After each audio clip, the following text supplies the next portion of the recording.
आपण बनवणार आहे गावरान चिकन। तर आपण कढईमध्ये कांदा भाजून घेऊया। तर आपण सुकं खोबऱ्याचे तुकडे भाजून घेऊया।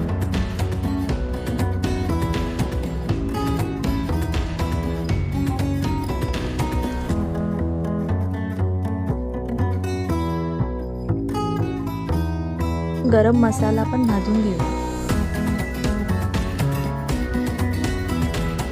लसूण,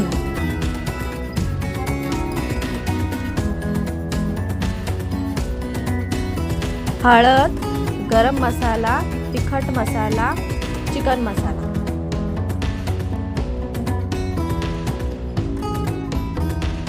तेल,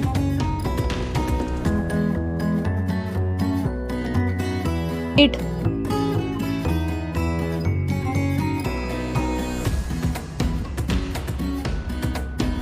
आता आपण चिकनला मॅरिनेट करून ठेवूया। आता आपण वाटण पाट्यावर वाटून घेऊया।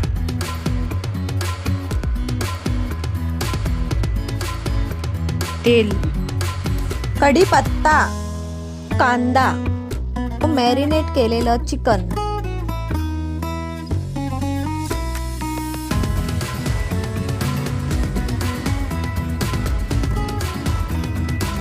वाटण,